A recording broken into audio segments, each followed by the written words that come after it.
One giant plot hole, big enough to fly a C-130 through. This is part 3 of Carl's Inaction series. It's Megaforce on Stinker Madness. Stinker Madness. Stinker Madness. Stinker Madness. We got the Stinker Madness. Hello and welcome to Stinker Madness. I'm your host, Justin. I've got Sam and Jackie here, of course. How are you guys? Good. Good. Are you Sam? I'm good. Awesome. We also have Carl. Carl is back. Woo, Carol! Yay for me. Carl is not dying of AIDS anymore. Hooray. Anymore. That 2-week bout with AIDS that you had that kept you out of our Delta Force episode. A crying shame. It was a crying shame. But you made it for Megaforce. Does the crying game have to do with AIDS? No, just being a probably dude after. Yeah. and kidnapping. Yeah, maybe. Yeah. I don't know. I haven't seen it except for the one time. I don't think Carl got crying gamed. No, You just had the flu, didn't you? Yeah, it was one of the nastier colds I've ever had. Like, my throat was just completely awful, and normally that type of thing doesn't keep me from doing what I want to do, because colds are just, they never go away, so you just end up, like, powering through, but that particular one put me on my back for quite some time. It was basically like Barry Bostwick's pants. Yeah. Yeah. Megaforce! How was it, So- guys? Did you enjoy the Megaforce? Sam's third trip through Megaforce? I believe this is my 5th tour of Megaforce. Fifth tour of Megaforce. Carl, where are you at on Fifth. Megaforce? It might be my 10th, Oh, boy. Wow. That's what you can say for Megaforce, if nothing else. You just want to watch it all the damn time. Yeah. It's my third, I think, I've seen of Megaforce. Jackie, this was your first. It was my very first, and it was awesome! Yeah. Didn't disappoint you then. No. Because we built it up quite a bit. Yeah. I didn't have a build-up. The first time I saw Megaforce, it just happened to me. Like, it just came on. I had no idea what was going on, and then the disclaimer shows up, and it's like, the governments of the world have confirmed the existence of Megaforce. But then something else about how they won't tell you about Megaforce or... The first time you see Megaforce, you're just kind of struck with you essentially are Henry Silva throughout your viewing of Megaforce. You just are like, what is going on? I'm pretty lost. Yeah, it's really slow. But it's fast in its slowness. It's for as much shit as they blow up, and they blow up a lot of shit, you're just kind of left dumbfounded by how little you care, until you get to the end, and then you're like, what's happening now? What did I miss? Do I still care? Have I ever cared? I don't know. There's you wonder what the hell is going on the entire time, not just what's going on screen, but like what was going on behind in the making of this film. Like, had Hal Needham lost it? Had he lost it? Because it's like later on in the film you get to the theme of the whole movie that is like the point that Hal Needham is trying to make, that you can still have fun in the 80s. Right. There's still cowboys out there. That's what the whole point of this movie is. Hal Needham saying there's still fucking cowboys and the cowboys are awesome. And the American viewing audience said, no, Hal Needham, you are wrong. So I wonder, like, when they're doing all this, is this thing getting away from him? What do you mean? I'm not sure what... Oh, like, just in its sheer ridiculousness, getting away? Yeah, just that, like, the production itself, everyone's going, what the hell is he? Why are we all here? What's going on with this guy? I don't know. I kind of think, like, because you think about the 70s and where the 70s were at in filmmaking, and it's a very serious time. Like, the 60s are over, we're going to start honing our crafts and making serious movies. I mean, you're dealing with things like Taxi Driver and Raging Bull, of course, and Last Picture Show. Very heavy topics I that think you're dealing with in the 70s. And then the 80s come around, and even if you look back at the 80s, it's kind of a light and airy decade that everybody reflects on in glee because they think it was so happy and fun and colorful and so much to do and fun and fun and fun and fun. This is early 80s too, so at this point, like, Dirty Harry's come out. Like, a shift in action movies has happened that it's not good fun so much anymore as it's like drugs and people getting shot and murder and like Maniac. I think, when was Maniac, Carl? Maniac, I do not know. It was right around this time, but it's sort of like that Long Island dark action crap had started happening around this time. I hated the 80s. I hated the 80s as well. A lot of people didn't like it. Was nice that we were on the tail end of that. Like, I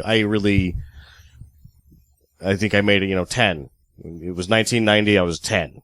Yes. So we got only so much 80s that I can remember. Very forgettable as an adult. I was 18. Yeah, so you got it. Your 80s were our 90s. Yeah. And, the 80s was a stupid decade, but there was a lot of stuff in it that still stick with me. I mean, my love of new wave music. Like, There's some good shit. Devo. yeah. Those guys knew how to do it. Excuse me, I believe we're here to discuss Megaforce. Oh. But, right. Yeah, if I only knew the band that did the Megaforce theme song for the credits. I'm gonna go deep into finding the Megaforce soundtrack, and we will probably be treated to some Megaforce at the end of this episode. So there you go. All right. So Megaforce, as we know, is a colossal failure. $20 million, 5 in return domestically. It was domestically 5 in return, right, Sam? It was 5.6 domestically in return. Yeah, not good Carl, numbers. When we did the 0.5, were you aware that Inchon cost $46 million at the same time in 1982 and only brought back 5.2? I'm sorry. Have you not heard of Inchon either? No. It's because it was never, I've heard of it, and I heard of it before this. It was never released for home viewing, ever. That's how bad the studio hated it. It was like, you know what? This shit's going in the cellar. It's Star Wars, the holiday special. So Megaforce doesn't even have the ability to be the worst failure of 1982. It doesn't even have that merit badge. Megaforce is a good closer. I think we've picked the right film to end the Inaction trilogy, because it's truly the least action-y. It is complete inaction. Is that how you run the three of them, the way that we did, Carl? The Hell Squad, Delta Force, and Megaforce usually? I think it changes every time, but I think the last time when I tried to convince all of my friends for my birthday, and we were at the firehouse watching movies, and I said I wanted to do these 3 movies. And I think we started with Delta Force, then we did Hell Squad, then everybody rebelled. That was it? Everybody was like, you know what? This was too much. They put in RoboCop instead. Oh, RoboCop. Boo. So, Wasn't that your birthday? yeah. What a bunch of horse shit, man. I would have been pissed. Those are some bad friends, Carl. I got so close to doing all 3 movies in a row, but it was just too much for them. And for most of my friends, all of these movies do kind of represent, stuff happens, but it's not, I have a lot of bad movie friends who still find these 3 movies really boring.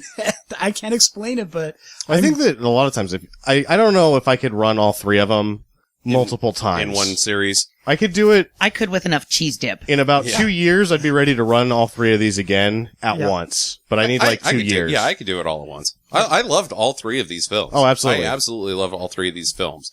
I do think that Megaforce is probably, in the context of bad films and must-see films, I think Megaforce is a must-see film. You cannot enjoy bad movies without knowing about Megaforce. It's like the captain of bad movies. It's got to go to the top. I'm not saying I don't think it's Hall of Fame by any means. I do.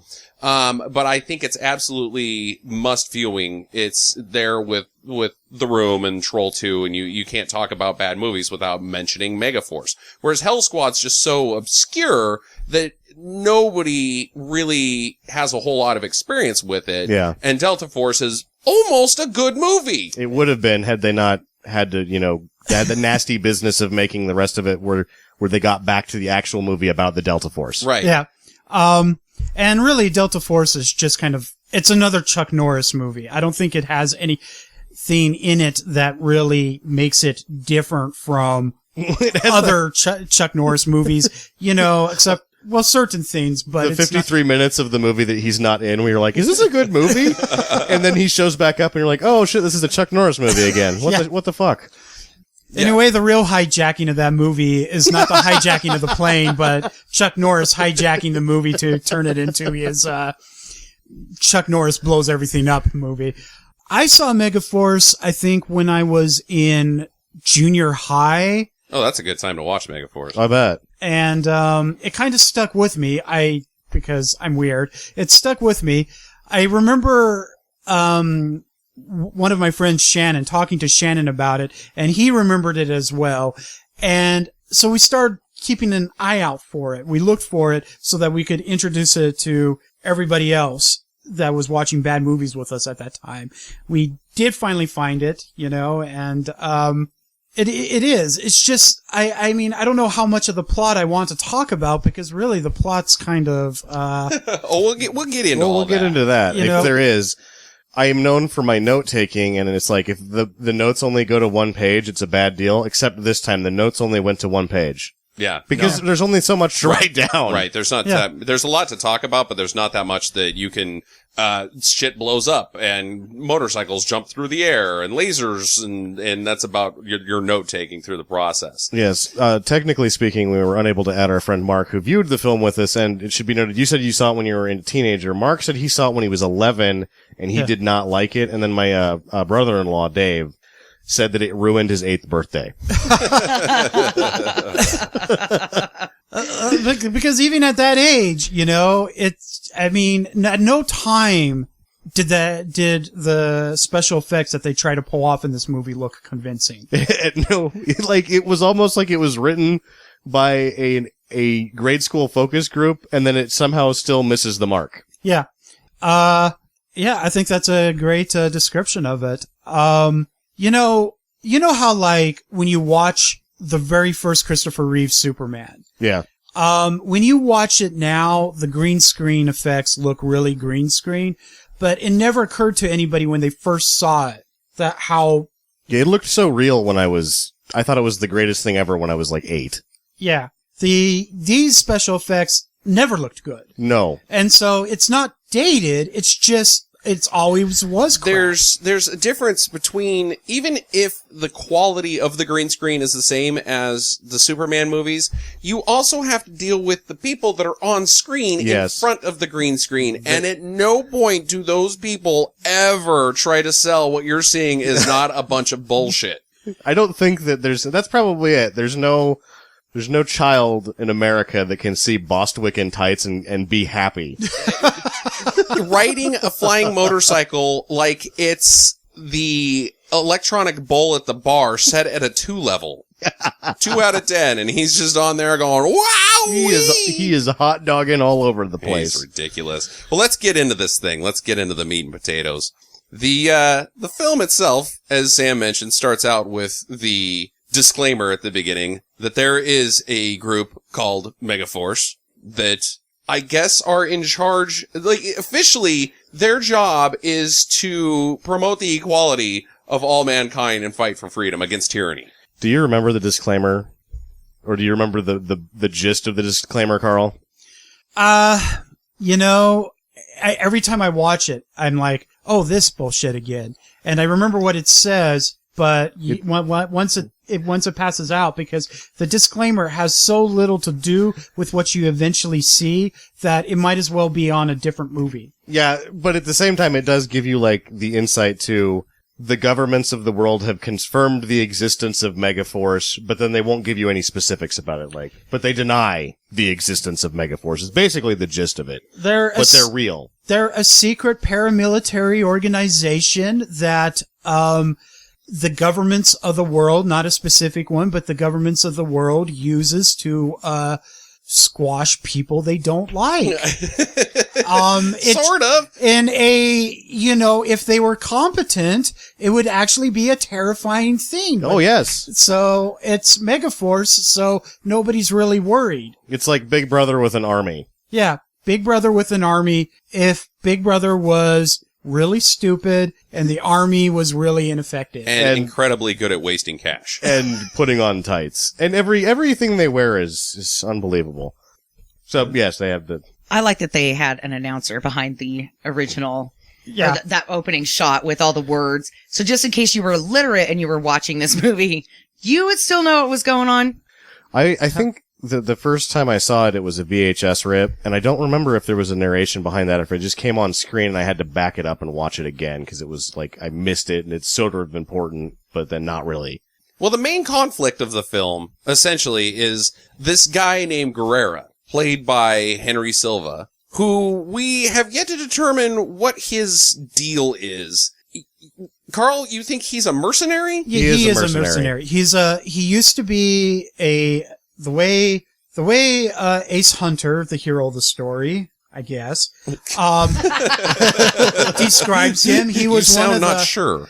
best soldiers that he ever fought with until he got completely disillusioned with some type of tragedy that we don't care. His home country being invaded, and he was unable to defend it due to the cowardice of politicians. And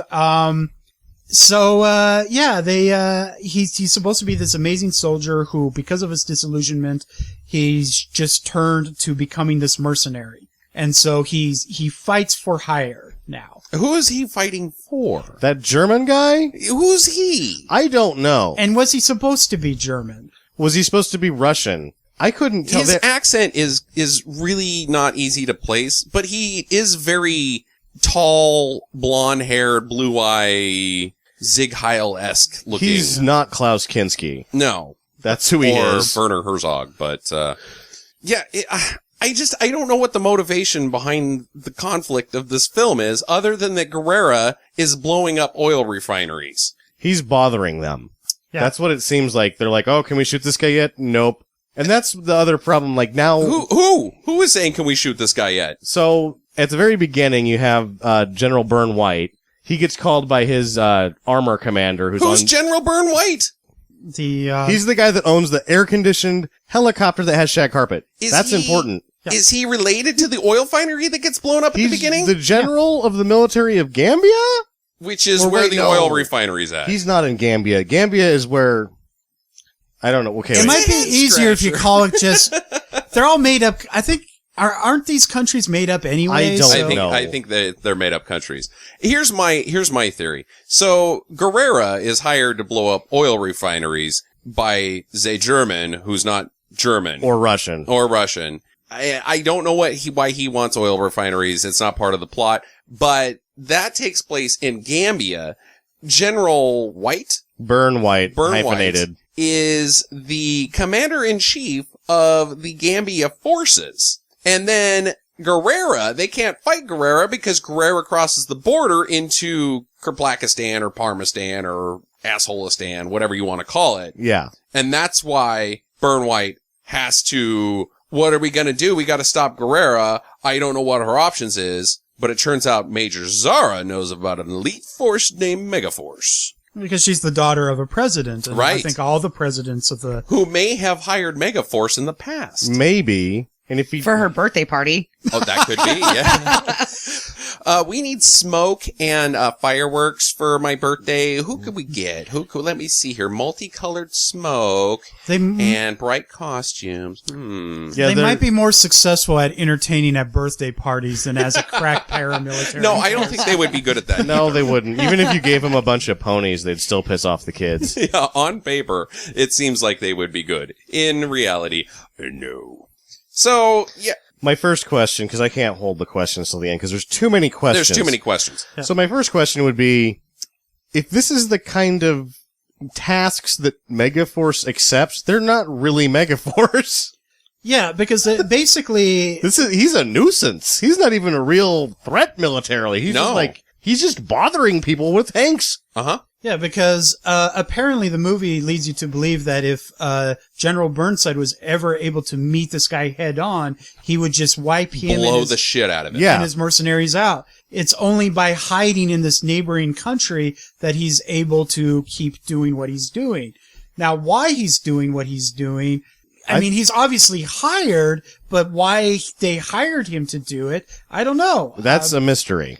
Well, I think they tried to address it with the opening speech of the Hitler guy, or Yeah. the Nazi guy, and he was like reading out of his notebook of this essay that he wrote, And then they just kind of cut him off and be like, okay, that's enough. Blow up time. Fire! Yeah, he might have had something to say about what their mission was, but Yeah, we don't need to get pumped. Thanks for telling us. All we need to know is we're getting paid and to blow this up. Henry Sylvia, his character, he's the most relatable character because while he's giving this speech, he's just as annoyed as the rest of the He audience. looks bored. He's bored. He's bored. He finally just like shuts the speech down and starts the fireworks, which everybody in the audience is like, oh, thank God, finally. And then it's not again, with the $20 million and how they spent it, that's not a very good model. Yeah. It didn't do a nice job coming apart when getting blown up by little explosives, and they kept all of it on screen. However, there was about 60 tanks there, all shooting That was at good. one time, which is very expensive.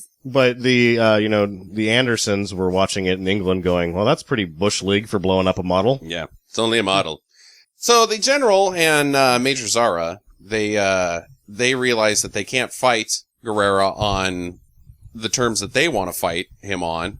So they have to find Megaforce, which leads to them being dropped off in the middle of nowhere. And I know it's the Nevada desert, but is it the Nevada desert in the world of the movie? It's the Nevada desert in the world of the movie. Okay. So they're out in the middle of the desert in Nevada, just hanging around waiting for Megaforce, or General Burnwhite doesn't even know what he's waiting for. No, he doesn't know what he's waiting He's just for. gone for a ride and been dropped off nowhere. He went for a ride in a Mercedes, and he's about to go for a ride in a Bronco. Yeah. But it seems like Persis Kambata knows what's going on. I don't think she gives a fuck. I think that Persis Kambata doesn't know what's going on at any point in this movie. She's just, whatever. She's one of those that's like, oh, that's cool. I'm fine with that. She's so pathetic. It makes me so pissed off. Like, that whole character was like, just desperately wanted to be accepted. And I'm like, you are a lady. Don't be that way. You're a princess. Yeah. Yeah. It's like, you don't need the approval of all these peasants. Yeah. And she is searching for approval the entire movie. And like, her conflict, her needs and wants shift about halfway through the movie just by going parachuting with Ace Hunter. She no longer cares about Guerrera. She no longer cares about the mission. All she cares about is smooching on Ace. Which is, the larger theme there would be that she no longer cares about her country or her people. Right, exactly. Yeah. Or her ability to fight for them. She cares about his package. Just smoochy smooze. That he tucks between his legs every time he's got a jumpsuit on. I have a theory about that.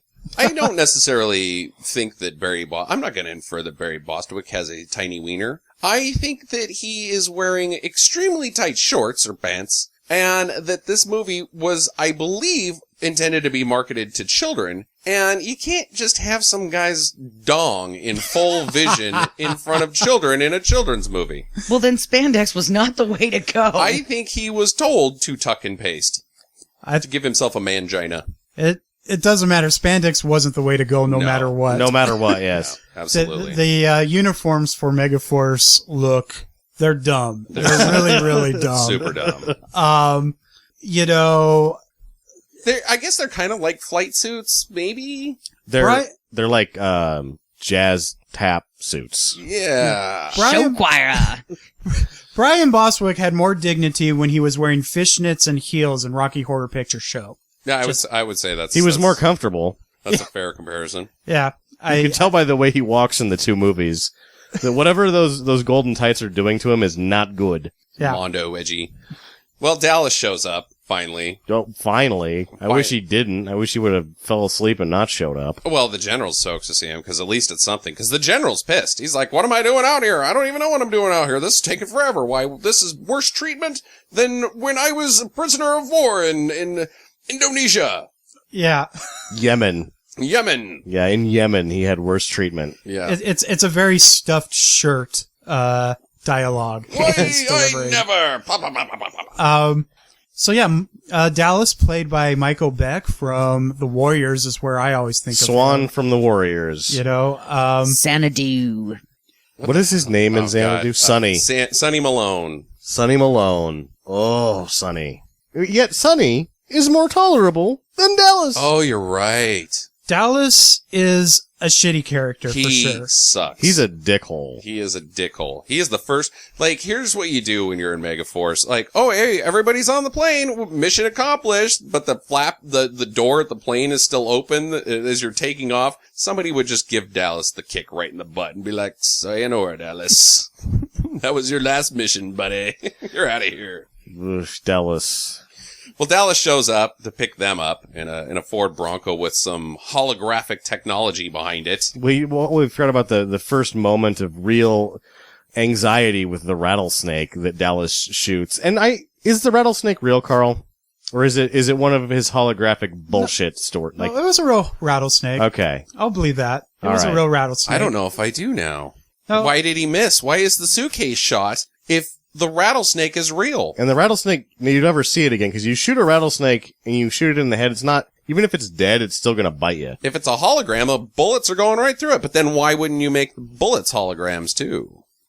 It's real. He has a whole conversation where Ace asks him about it, and Ace even asks him. He says, real or hologram? And he says, oh, real. And, I mean, I grant you, movie protocol demands that when you kill a snake, you pull the snake out. Yes. And demonstrate to everybody That it's dead. that it's dead, They don't do that. They do not do they that. don't do that. And for sure, he's an awful shot. He also shoots the luggage besides the snake. But he's a good enough shot to be in Megaforce. Yep, he's one of the best in the world. You'll just see when he has a laser, he does a lot better. Yeah. He does a lot better with a laser gun. That was a 22 rifle. It was a little tougher. But it's almost like, did he shoot at the snake with a shotgun? Because, there's bullet holes everywhere. When He doesn't do a good job shooting the snake. From the get-go, I am unimpressed with the marksmanship of Megaforce.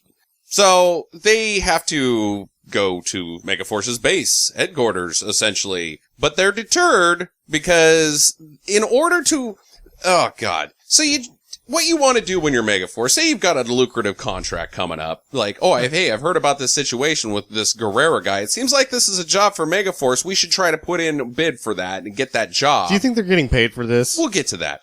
But either way, you have to make contact with somebody to be like, oh, you need Megaforce. Here's what you're going to do. You're going to land here. You're going to come to this spot and we're going to send a representative to pick you up.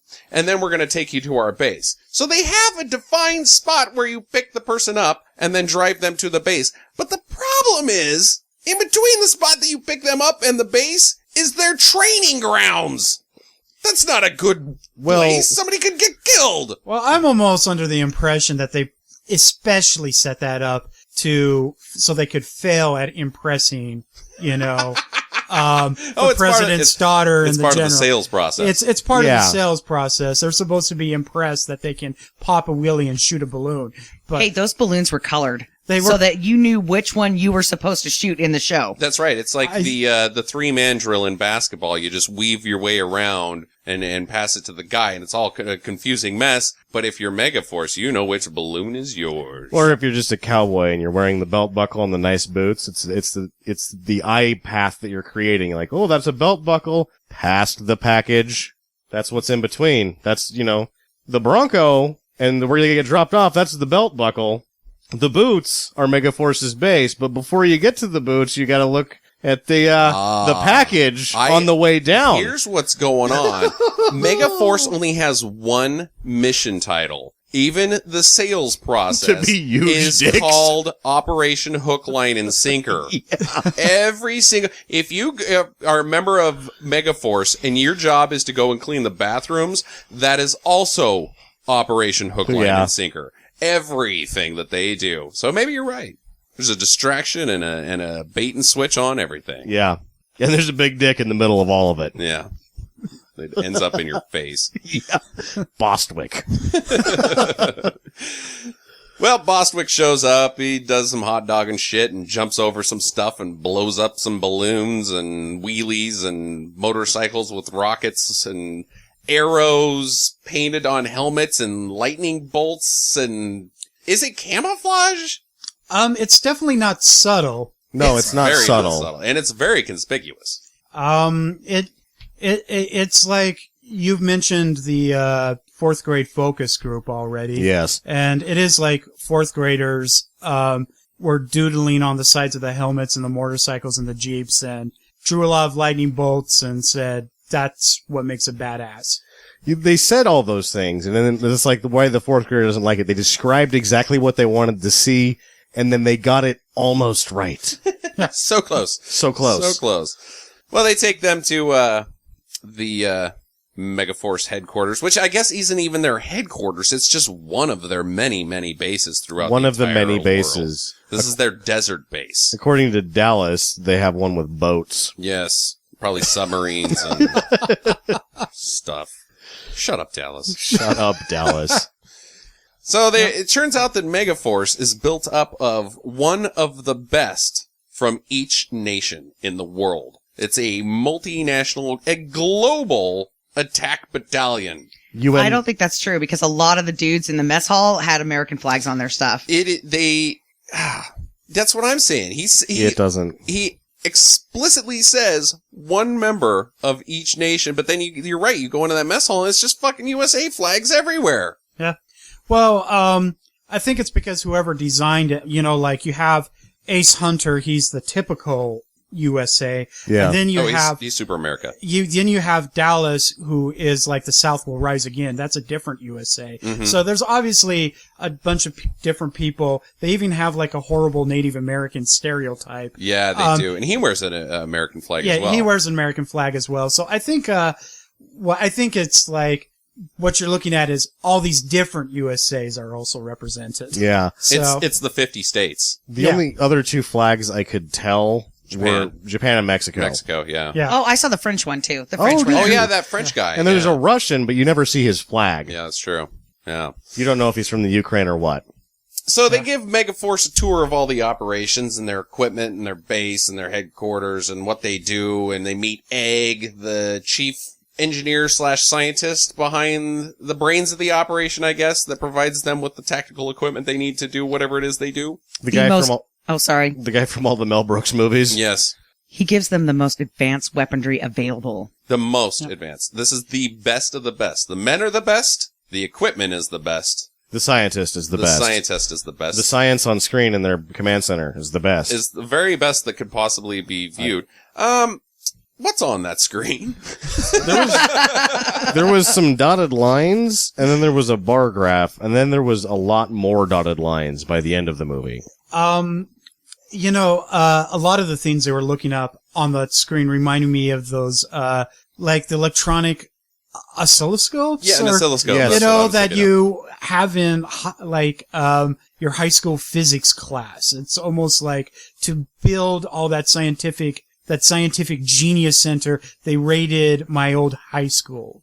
That's class, why right? Egg is the best of the best, is because he's the only guy that's smart enough to be able to translate whatever banana business is on that screen into actual data. So, I should wait to ask this question, but I'm going to have to ask it now because it feels too. Do you think they've lowered the bar for best of the best? I think so. I think when they're bragging about how great this place is, yes. Don't you feel like, wow, the best of the best is They not. They had a few dry years. Yeah. The CIA had a good recruitment crop for a couple of years, and they're like, well, we got to take somebody that likes, we got to take one every year, and for that, it had a rough 5 years. Well, and they even say, you have to volunteer for this. So they're taking volunteers. It's not like they're Right, going out and recruiting right. people. But you either have to be dead.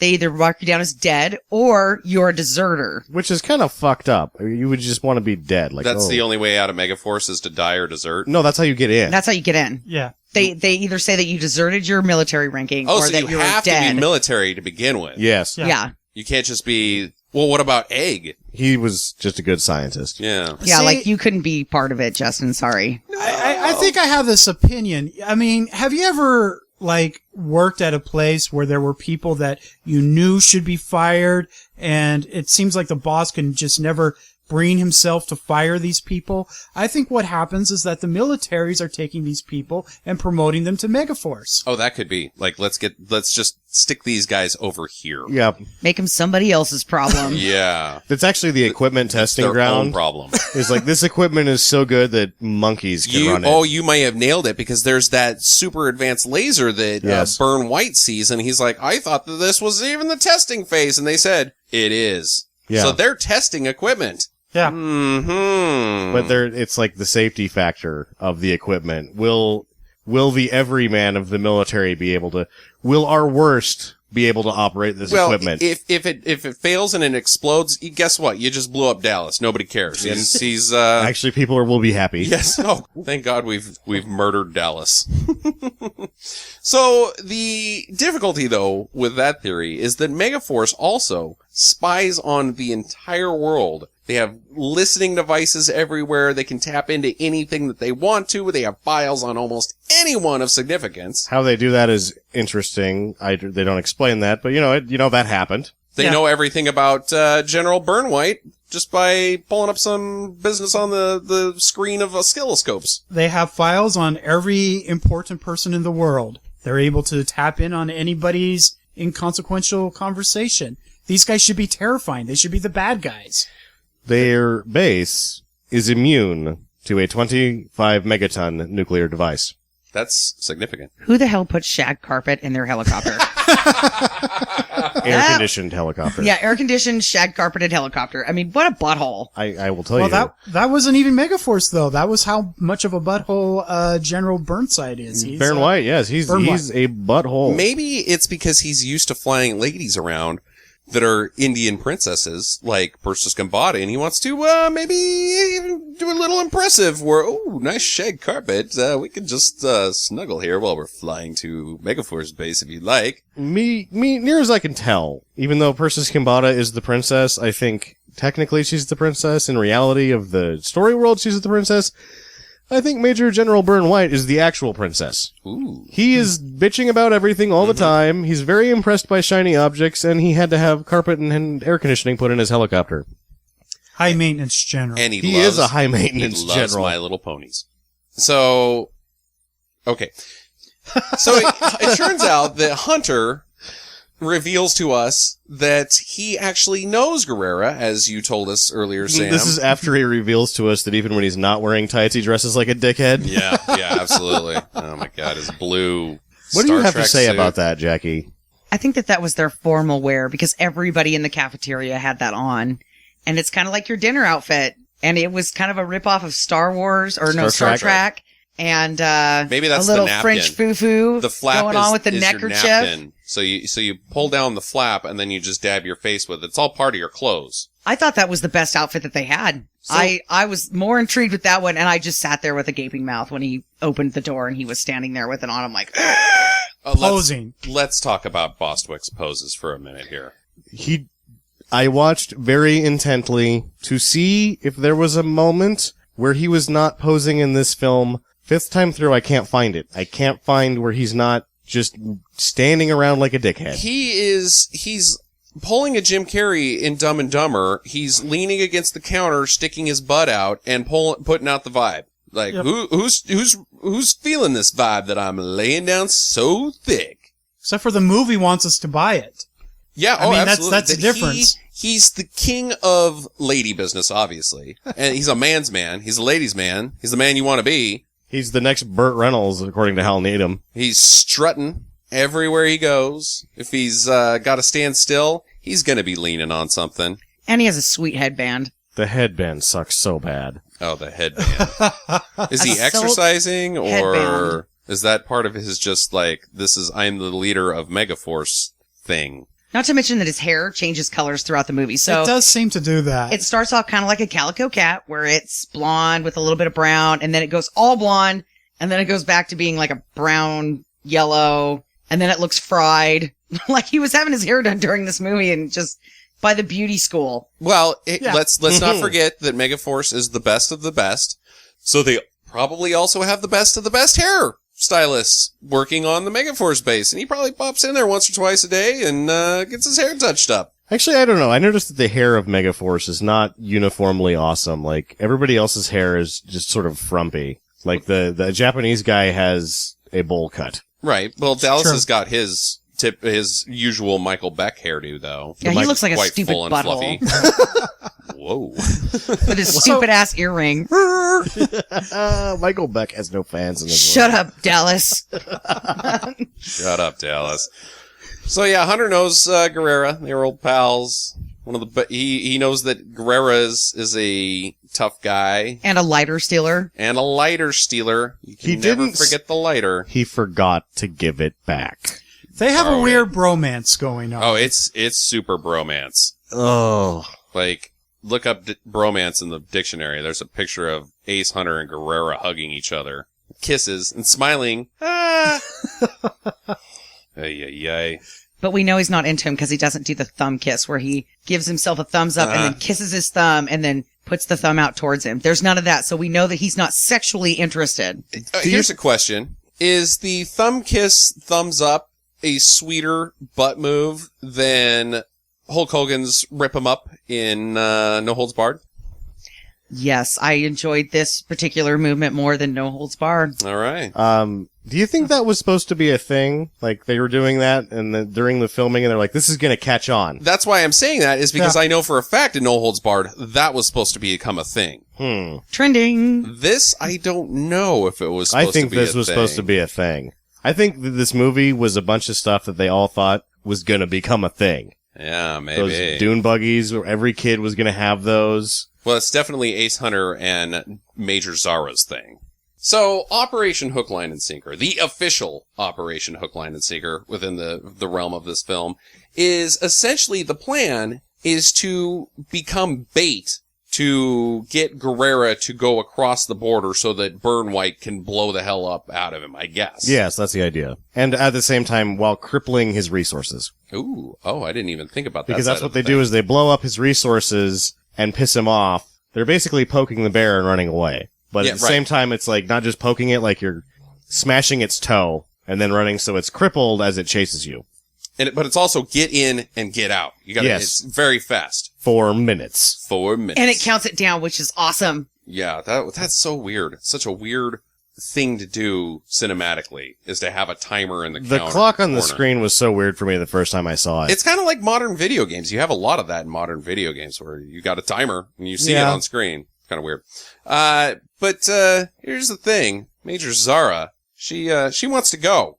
She's still vested in this mission. She's part of it. She needs to be She's involved. vested in Bostwick's pants. Not yet. It's I not think until she was right when I think that's not until they go skydiving. That's when she falls in love. Oh my God, that was such bullshit. With the rainbow parachute that he had, but she had a manly looking parachute. hers was a bumblebee. Well, the once again the green screening in this is some of just the worst. The I don't know that acting is it's terrible. The worst. It's just what they're doing sucks. What they're doing sucks. Like, I know it's probably not real easy to be like, okay, here's what we're gonna do. We're gonna shoot you on a green screen today. Pretend like you're flying through the air. When she's laying on her back with her arms out, reaching twitching. for him, and it is so stupid, so dumb. It looks terrible. But it's the terrible lookingness is definitely accentuated by Persis Kambata and Barry Bostwick's performance on screen. You know, Carl liked it. Oh, I love it. Yeah, I love it. The one thing I did notice is because they were doing them separately and then they matted them together afterwards, Yeah, right. that the lighting became a problem and they were too dark and the backgrounds were too light. Well, I don't know why she even has to go on the parachute training mission thing, because Barry Bostwick, Ace Hunter, just tells her no, she can't be a part of it because she's an outsider. Not because she's a woman per se, but because she's an outsider and because she doesn't have the level of expertise in working Comfortableness. with Megaforce, she could put one of them at risk unintentionally. He thought she was going to wash out. That's why he let her do it. Oh. Yeah, that's why. But remember that moment and keep going with the rest of the movie, because I'm going to bring that moment into everything else that happens for what Megaforce is really about. Yes, I think I see where you're going. So it's time to go. It's time to launch Operation Hook, Line, and Sinker. She, of course, because you have to, I guess, in all movies, she gives him a kiss goodbye because she She loves him. She ambushed his ass. Like, he was getting on the plane, and then she just, like, comes creepily around the side, like, what about me? Yeah. Well, It's- he's looking for her. Oh, yeah. He is looking for her. He's looking for because he's going looking like for chickies all the time. He's like, where is she? I thought we had a thing. And then she's there after all. And he's like, oh. And then he jumps on and he poses as they fly out. As they fly out. His hop on the plane, spring. spin around, I the love pole. that part. Oh, he just sucks. He sucks so bad. He's like a slightly more coordinated version of Eric Roberts, who sucks a lot more. Yeah, exactly. So they're on their way and they're headed towards Gambia, and we're blessed on the flight with Carl's second favorite line in the movie. Second favorite line in the movie. If he, now I'm going to mess it up. I've got it dialed up right here. If you, sometimes you love them in red and sometimes you love them in blue, but mostly you love them in blue. That's totally inapplicable to anything that's going on here. And it's dumb. Who told you that? You did. But it's very wise. Very wise. So stupid. That, as stupid as that line is, it's genuinely funny, and it's like the closest this movie will ever get to having a sense of wit about it. Absolutely. It's also Everything one of, else is accidental. like 3 self-aware moments of the film. Like, that is self-aware later on when all the bullshit happens and Silva's just looking like, what the fuck happened? That's very self-aware. I almost wonder if that line was put in after almost everything else was done, because it's just such a subset of the entire movie. This has nothing to do with anything that's going on right now, Yeah. and it's dumb. Yep. But, What? Hunter nailed that blank Oh, it's Barry idiot Bostwick's. stare. Yeah, he Yeah, was like, yep, this Bostwick's is my best delivery. natural look. Yeah. So they jump out of the planes, Megaforce. They've started Operation Hook, Line, and Sinker, which jumping out of the plane means getting on your motorcycle and your dune buggy and actually driving out of the back of the plane while they're- it's in air. How long were those planes? There's like 70 guys and 70 cars. Yeah. Each one of them had like 10 dune buggies in it. I thought when we were watching Delta Force, I was like, how much bullshit are they cramming into those seaplanes? It was the clown car of planes. Yeah. Megaforce trumps Delta Force Oh, yeah. in cramming bullshit in planes. Yeah, no, you're like, how much does Delta Force pack around? 1/5 what Megaforce packs around. Yeah. So they do. They raid Guerrera's forward base, or his supply depot, or whatever you want to call it, where he's hanging out, basically. On the ticker. Yeah. On the ticker, we got 4 minutes. There's lots of lasers, lots of jumping motorcycles, and Lots of science kit rockets. yeah. Oh god. Some people falling off their motorcycles, which I thought was hilarious. Some people falling out of their cars even, or abandoning their cars and then using their cars electronically, remote controlled, to blow up the whole frickin' thing. Yeah, the biggest explosion in the movie was a kamikaze or a ghost ride, one of the dune buggies into the base. Big Big boom. explosion. Yeah. So we get briefly Hal Needham cameo. He shows up throughout the movie. It's like he's a minor, because it's not really a cameo. He keeps showing up through the movie. Like, halfway through, you're like, oh, Hal Needham cameo. And then he shows up again, and he shows up with like, he's just in this movie. Yeah. But he waited till halfway through. Yeah, to show up and run the electronic car. I think he's in one of the cruisers. He's in Yeah. the command cruiser. Yeah. Yeah, he's in the command cruiser, so he has access to... with his shrink ray. And I guess! I believe he is the I man can who think has of it. his finger on the button as far as the rainbow is concerned, too. Yeah. Oh, yeah, that's true. That's true. He's the smoke screener. So they have to, part 2 of the line is to go back to the supply depot, their supply depot, and refuel and re-rocketize. Yeah, Load they up dropped on those first motorcycle 2 rides. guys out. The Yeah. first 2 guys get dropped out with the supply depot. The Mexican and the I don't know who the other guy Japanese is. guy. No, the Japanese guy was driving one of the Yeah. mega cruisers. Oh, Wasn't that the Native American? Yeah, it's the Native American. Yes. Yeah, you're right. You're right. Well, weird thing happens while they're supplying, getting the fuel. You should have seen Jackie's face at this point in the film. It was really awesome. Guerrera comes in on a helicopter. This a was one of the medevac helicopter. most confusing things. The first time I saw this movie, I watched it with Roman, and he quit watching the movie and started watching me in my reaction, because I think everybody has this reaction to like what the fuck is Jackie's happening? jaw dropped and hit the floor. I'm like, wasn't that the bad? What the hell is that guy doing here? Is Why he are they playing best two friends? roles? Like, There's no this is foreshadowing, like, at all. You're not story-based prepared for him to just fly in and be like, hey, buddy, and hug, because you have been led to believe that at one point they were pals and they worked together, but now they're enemies because Guerrera's bad. He's a bad guy.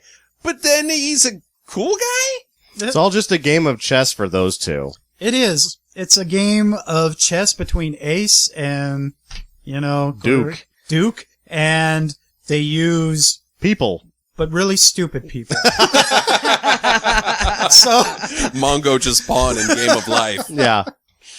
And for whatever reason, Dallas just won't die. They just can't get rid of that one. yeah. But then, the fucked up thing is, like, instead of just shooting him, they were like, well, get back on your helicopter and we'll see you with those tanks in the dry lake bed. He was making a gesture. You gotta let him fly off. He's there to strike a deal with Hunter that says, hey, didn't work, don't care, but I'm gonna let you go because you're my bro if you lay down your arms. Yeah. And abandon your troops. And abandon your troops. That was, But that's never gonna happen. but, the reason why it didn't work, we have to mention this real quick because yeah, if you just watch through this movie, it's easy to miss when they say it didn't, you get the idea, it didn't work. When did it not work? Why? Seems like things are going well. Things were going well. Why is it not going well? Well, apparently, and I don't know why this didn't occur to them, but going into a country and blowing the hell out of it is an act of war. And so now, if they cross back into the border, that country is implicit in Gambia has had to deny the use of Megaforce. yes. Or whichever country it was, yes. Yeah, they had to disavow them. They we don't know these guys. You did too good of a job, Megaforce. Yeah, apparently they were only supposed to kind of blow the hell out of the country. You're supposed to drive up to Guerrera's base and give him the old thumb on the nose with Something. the can't catch me, and then drive off. Not actually blow anything up, you nutsacks. Jesus. Violence? Apparently not. And No. I don't know why they thought that would be easy to do, to somehow, provoke him into following you without it being an act of war. Yeah. But but now their plan is a failure. Megaforce failed. That's the important thing, because in the end, They failed in their success. yeah, in the end, he never crosses the border to get the hell blown out of him by General, I always want to say Burn White. Burn White. Yeah. I always want to say Burnside, but So now they're trapped behind the Enemy border lines. and enemy lines because Guerrera has now set up a blockade to keep them in the country. Megaforce now has to try to escape out of the country, so I guess they can just go home. I guess they just call it a day at that point. Yeah. So what they have to do is they have to sneak up behind Guerrera using silent mode, engage stealth mode. I think there's 4 levels of bullshit that get engaged, and this is level 1. Engaging level 1 of bullshit. Yeah, engaging stealth mode is the start of the climax of bullshit because it's just bullshit stacked up on top of each other at this point. This layer 1 of bullshit is stealth mode. Yeah. Where all of the vehicles stop making any sound at all, including the crunching of the tires on ground. yeah. It sounds like somebody turned off the audio track for the movie. I think they did. They did. It's so dumb. So Guerrera has no idea. He kind of has a sense that they're coming because it's Megaforce, but he doesn't necessarily know that they're coming right at this second until the planes come in. He sees the planes. They're right out of there. Yeah. Yeah. Coming in, and they're shooting, blowing the hell out of them, and tanks and die. They're blowing the hell out of the lake bed. Pretty much. Yeah. They're missing the planes quite a bit, except for one plane they do get. They wing one. Yeah, they wing one. So Megaforce has to come in from behind. It's rockets and lasers again. Break through the enemy ranks. There's a sweet shot of Bostwick jumping over a tank and tossing in a grenade at it. That was the engagement of level 2 bullshit, is when they disengage level 1 of bullshit. That's engaging level 2 of bullshit, and they start shooting. DEFCON 2 of bullshit. Yes. Indeed. So they get through. Lots of tanks exploding. Cool. Now they're in front of the tanks that are shooting at them. Yes. Right. They've got into the path of fire. How are they going to get out of the path of fire? What could they possibly do? Because the planes are at the end of the path of fire. They got to get to those planes. Hal Needham knows what to do. Mm-hmm. On screen and off. Mm-hmm. He can flip a switch that turns on the rainbow smoke. Yeah. Rick. The Rainbow Connection. The lovers, the dreamers, and oh shit, I fell off a motorcycle. Now the yellow one doesn't work. There is so much goddamn smoke coming out of these motorcycles. The funniest thing about it is because it was like they had to have so much smoke coming out, that it didn't just come out of the back of the motorcycles, it came out of everywhere they could or pack any in. orifice. So the you people cram riding smoke packs can't in. see a damn Can't thing. see shit. Yeah, because it's coming out of the dashboard. Yeah. And hitting these people in the face. It almost looks like I know it can't be the case, but shit, maybe it is. It's like the motorcycle rider himself was packed full of smoke bombs, and it's just seeping out of his clothes everywhere. There's just smoke coming out of everywhere. And we should, of course, mention the Rainbow Connection, that they're all different colors. Yes. The colors of the world. Yeah. I don't know what they're the colors of. I don't know what they're the colors of. When... Pastel chalk. Yeah. Yeah, but Mike, okay, so I gotta bring this up now. Uh-huh. How is this deterring the other people behind them from just shooting? Just shooting I guess blindly. they can't see now. They got stuff in their eyes, and so maybe it's like pepper spray. So I think that what happens is that Megaforce jumps over them and then says, "Taste the rainbow." That's ridiculous. Man, Skittles should have sponsored this movie. Might as well. Maybe They Skittles missed their mark. was a side effect of this. I don't know when Skittles happened as a brand, but Well, now we're about to hit level 3 of bullshit because Hunter has wiped out. I guess it doesn't really matter that he wrecks because he just gets on another motorcycle. Anyway. no, he gets on the same motorcycle. It's Oh, does his But because he it was has the to yellow. be his Yeah. motorcycle because of what happens later. So he's a little delayed. Megaforce, everybody else makes it into the plane okay. No problems there. This is where I get like the confusion with Duke showing up in the helicopter and like them having their bro moment and the argument over the lighter, which was ridiculous. I was astounded by that, but I was more astounded by him turning back Going back. and going to the tank that holds Duke so that he can then do what, Carl? Well, he knocks on it, and Duke comes out and they says Ace, and he's like, I just want to tell you, by the way, the good guys always win, even in the 80s. Even in the 80s. Which is my favorite line in the movie. About several, like a decade ago, I made a mix, that I gave of 80s music that I gave to all of my friends, and my family, and I called it Even in the 80s. And, at one point, my brother, after getting that CD, he watched that. And when that happened, he turned to me and looked at me and said, "You named your CD after this?" After Megaforce? Yes. That's where you got that line? And I was like, yeah. Hell yeah, man. Hell yeah. Hell yeah. Even in the 80s. The most confusing part about this, where I was more astounded by the even in the 80s, and then I was like, this is the true message of the film, that Hal Needham was like, oh, this stuff still works. Mm-hmm. My fun from the 70s still works now. And it's like, no, it doesn't. Nope. But then he smashes his finger against his lips. It's like a good night, sweet prince. Mm-hmm. And then he leaves, and it's like, why would you touch his mouth? That's weird, man. And that's the last you see of Guerrero. It's just he shakes his head and goes, "Oh, that silly Ace." Hey, well, you see him one more time. Yeah. Yeah, you do. Oh, yeah, that's After right. level 4 of bullshit has been engaged. Yeah, level 4 DEF CON. Describe that. Well, guess what level 4 DEF CON is. We need to have Jackie describe her thoughts on what happened here. Yeah, so the plane is taking off, and Ace is not on it. So he's got one choice, and it's a good thing he's riding his motorcycle. This is so dumb. So these flaps start to come out from the side. And at first I think, oh, he's got some secret rocket business. He's going to blow the shit out of these people behind him. No, they just... Chuck Norris and Delta Force. Right. Yeah. And but they just kind of keep going down, and then all of a sudden they're level, and I'm like, oh my God, I think this thing is going to fly. And I started getting really excited, and then all of a sudden it's like, I don't know, it looked like a big fart came out of the back of the motorcycle and it just kind of started going up in the air. And then his Bee Gees hair is in the wind and he's got the headband on and he's making these faces like he's having sex on the motorcycle. And then he's doing a 360 turn. And I'm like, you're a bullshit artist. Just get on the fucking plane before you get blown out of the sky by a tank.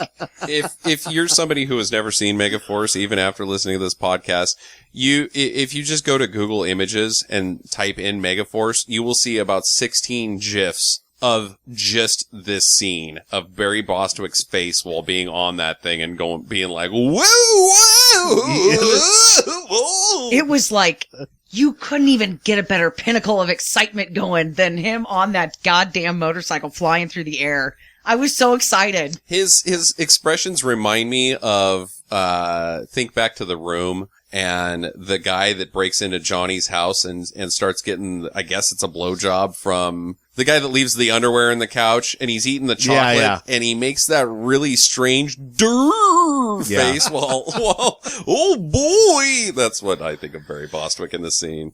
And it's, in a movie filled with unconvincing special effects, it is the most unconvincing special effect you have ever seen. There's movies out there with like men in rubber monster suits that look more convincing. This is shit. Him flying into the back of that plane is one of the worst moments in Hollywood's history. I thought they did okay for the crap special effects that we'd seen up to that point. I'm like, how are they going to bring this from like this obvious movie that's going on in the background while all the dudes are standing on either side of the opening of this plane? And then all of a sudden it's like the black light lights up and his plane's there and it's like, oh, okay. And then he jumps off. It is so terrible. It's embarrassing, but it's necessary in combination with the rest of this movie because truthfully, him flying into the back of the plane is the most memorable part of this film. It's not important to the story, but it's important to the movie. It's the piece de resistance. It's the carrot. If you can get through the tedium that is Megaforce, you will be rewarded by one of the more jaw-droppingly mind-blowing, holy shit climaxes you could hope to see. I think it's just sort of like there's the icing on the cake, and then there's the cherry on the top. Mm-hmm. Then there's this. It's like I thought Megaforce gave me so much. Bostwick is the champagne you drink with the cake. Like, the first you see of Megaforce is them wheeling out and shooting things out of the sky. Then there's the stupid skydiving sequence. There's everything is stupider, and it's like shit rolling down a hill. And just when you think that you've been given the cherry on top, which is the Rainbow Force, right, you get this, and it's like, my God, you just kept outdoing yourself over and over again, Megaforce. That's great. Well, they get away, they fly off. Guerrera sees the whole thing go down, and he's just like, what? He's got the same look on his face that everybody in the audience does. Yeah, exactly. Huh? What? Did he just fly away? Was he hot dogging it? Because it sure looked like he was hot dogging it. Well, he lights up his cigar with the lighter that he got from Ace, the Megaforce lighter. Yeah. I in my heart, I believe that had there been a sequel, the commander, like Ace's right-hand man would have been Duke. He's like, that was when Duke decided that he's gonna join Megaforce. Yeah. I think that's a good call. Yeah. Well, the general's talking to the media, wrapping things up, saying, hey, we deny that anything happened in that country. Oh, hey, what the hell's this plane coming in? And Persix Kambata has got the dumbest face on her expression on her face, like, oh boy! Just another example of her patheticness. Yeah. It's Ace and the guys. So they blow up the general's helicopter because he left him behind. Yeah. Take that, Dick. Yeah. Take that. But dick. he also has the think expression on his face that it's like, oh, those silly Megaforce guys. Yeah. Those kids. They got me. They got me. I shouldn't have done that. It's one of my most important plot points of this film is that helicopter getting blown up. Oh, okay. Hey, it's all on the wheel. Yeah. It's all on the wheel. That's the end of the movie, folks. You Roll called it- credits. I think you called it a dick move, and this movie really is. It's a movie of dick moves. Nothing consequential happens in this movie. And this is going to go while we're talking about the theme, going back to where the subplot where she wants to go on the mission, but in a dick move, Ace lets her prove herself to him, but then he tells her no anyway. The whole movie is this actually dark examination of futility and just people doing nothing but dick moves to each other. Even the villains, what are they doing? They're going across the border, they're blowing shit up and retreating before they can fly. Dick move. When they call on the Megaforce, they go, Megaforce, these people are giving us a dick move. And they're like, we can out dick move them. We'll go in, blow shit up, convince them to chase us, and then you can ambush them. Nobody is doing anything in this movie but dick moves. The whole movie should be called Mega Dick Move. And that's the theme. I mean, it's like I said, it's a dark examination of where the world is going, where everybody's... That's when you find Hal Needham and you shake his hand and say, hey, Hal Needham, dick move. Dick move. And it was, like, Megaforce out dick moves everyone, even at the end, because, like, it was a dick move to blow up his base, and then he's like, dick move, I'm gonna trap you here. And they get away by blowing him up and doing a bunch of bullshit, dick move. And then General Burnwhite, the dickest move of them all, leaving Megaforce in the desert, out dick moves him, blows up his favorite helicopter. Yep. That's what makes them the best of the best. They're not the best at fighting or the smartest or anything. They're the best at dick moves. And that's where the world is going today. And that's everybody's just trying to out dick move everybody. And you know, when everything finally goes to hell, we'll all be looking at each other and going, dick move. And this movie becomes... We'll remember this movie as a prophecy. But, so, I had the first time I was on your guys' podcast, I had a question for you guys that I want to ask all three of you again. And, you know, so, you're in trouble. Who are you going to call? Which force are you going to rely on? Hell Squad, yeah. Delta Force, or Megaforce? And I am curious what and I'll tell you my answer when you guys are all done, but I'm interested in hearing what you guys think. For spectacle, I'm going with Megaforce because they've got smoke and some bullshit going on, and they've got the sweet poses, which, you know, but if I really want my ass saved, I'm going with Delta Force. Now if I really want my ass saved, I'm going with the Delta Force too. However, it's me, I'm going to call the Hell Squad. I realize that I have that problem. I'm like, ooh, I could fix it, or I could get the boobs in here. Let's go ahead and go with the boobs. I was going the same route. Chuck Norris is the most handsome one out of all three of these movies. I'm going with Delta Force. Here's what I'm going to go with. And I'm going to use the process of elimination here. I am not going to call Hell Squad, because you know what Hell Squad's going to do? Shoot me. They're going to fucking kill me. I'm going to see some cans on the way out, though. They do not kill anybody that are bad guys, just guys. So Hell Squad's out. I'm not going to, believe it or not, I'm not going to go with the Delta Force either, because you know what? When they rescue the hostages, all those goddamn hostages blew up in that room that was their breach point. So I'm going to get exploded if I call Delta Force. I'm going to go with Megaforce, because you know what? I'm safest with Megaforce. I'm not getting out of any place. They're not going to rescue me, but you know what? They're not going to shoot me in the goddamn face. Yeah, that's true. All right, so one vote for Megaforce, Delta Force, and Hell Squad. All right. Break the tie, Carl. Well, the tiebreaker is Hell Squad, and I'll tell you why. Oh my God, really? Okay. So, first off, Megaforce is out. Because Megaforce, it's important to remember, they failed. It didn't work. Their whole mission, I mean, they succeeded in dick moves, but other than that, they did nothing. They didn't save anybody. So, Hell Squad in their own way and Delta Force in their own way, they did succeed in rescuing the hostages. Yeah. So that leaves between Delta Force and Hell Squad. However, I have to say, you have to give credit to Hell Squad for being cognitive enough to realize that they were being part of the problem. Chuck Norris, he just went in and he was fine with blowing the shit out of that country. Hell Squad got in there and they're killing all these people. And at some point they say, we're killing all these Arabs and none of them are terrorists. Are they supposed to be here? We're part of the problem. Hell Squad and it's funny because that's the least competent of the three movies.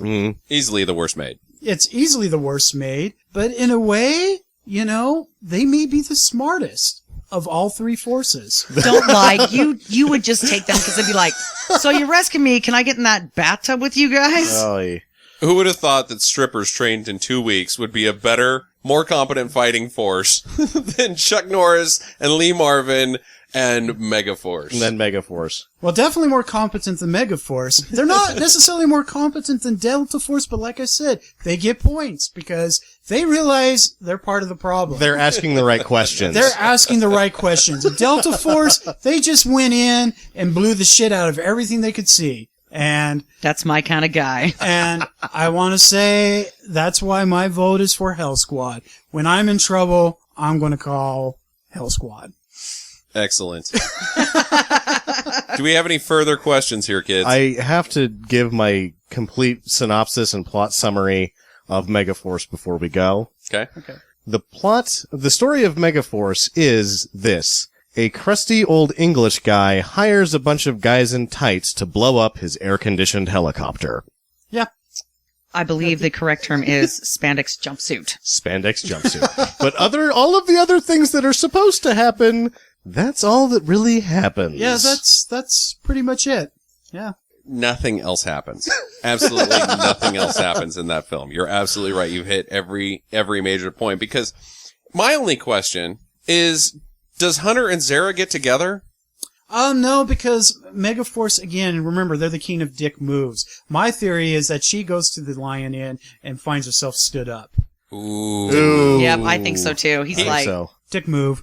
dick move. And you know what? Because he's out there with Duke having Mai Tais. He's such a dick that he doesn't even plan that dick move. He just completely forgets. Yeah. The worst of the dick moves. You're not even trying. Yeah. No, it comes natural to him now. When you've trained for so long at dick moves, Second nature. second nature. Muscle memory. Muscle memory.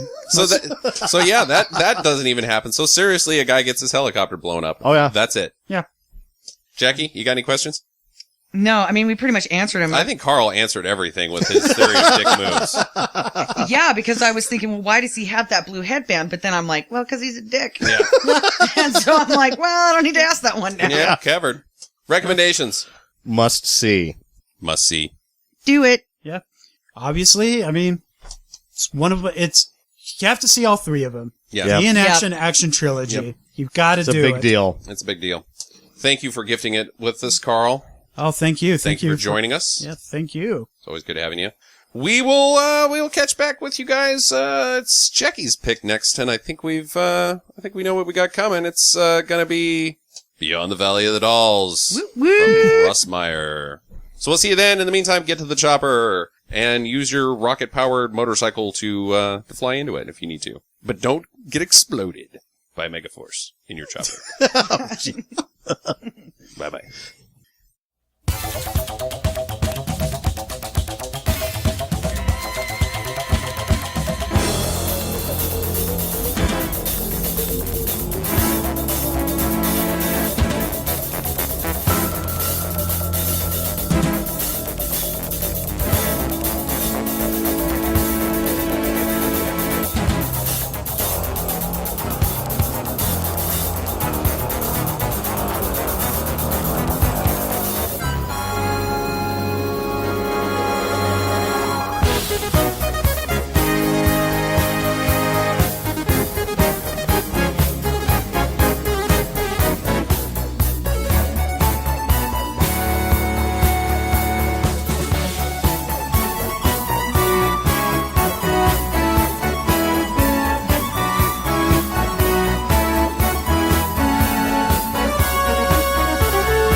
Visit us at www.stinkermadness.com.